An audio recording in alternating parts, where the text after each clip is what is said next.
today we're pulling up our sweet onions. You may remember back during the fall that we planted these in our kiddie pool.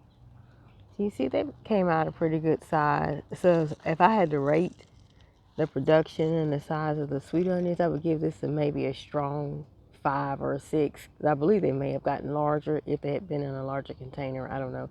Well, this fall we intend to plant them in something larger. But for this kiddie pool, it did really well.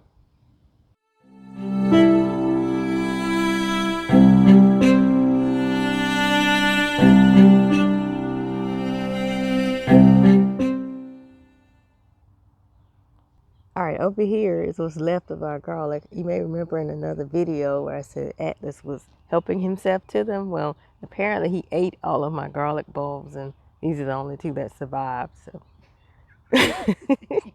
gotta love them.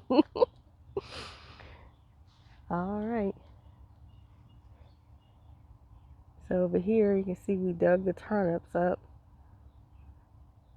And I'm thinking I may put some flowers there.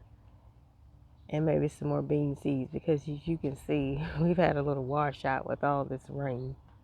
But it's doing well overall. The potatoes are huge.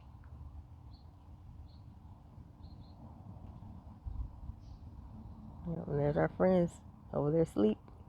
All right, and you can see the corn is finally coming on up. Enjoy the rain, the corn and the sunflowers. They've kind of washed out. I'm going to have to put a few seeds in those empty spots that you see.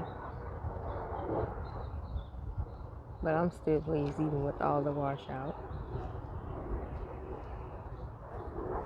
And really briefly, something we haven't really shown is some of our squash. We're doing our summer squash in these kiddie pools. It's the yellow squash and the zucchini.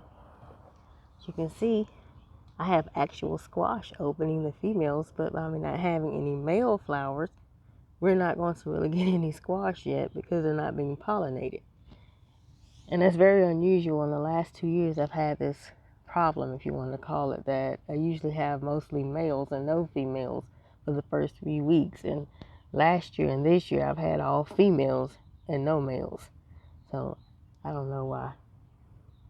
All right, thanks for joining us. Okay, we've just harvested the onions and we have to let them cure. See how the skin is a little mushy on it? We have to let these cure. I'm going to let them cure in a dark place for probably maybe 2 weeks before I just bag them up for storage. I can't leave them outside to cure because if you have 2 knot-head dogs like I do, they'll be all over the yard. So what we're going to do is just cut off the roots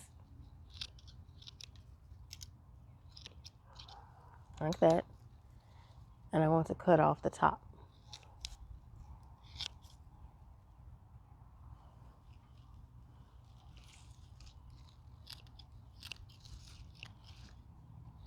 I need some sharper snips. What do you think? Now, one thing you can do with these tops, that's some good eating, some green onions right here.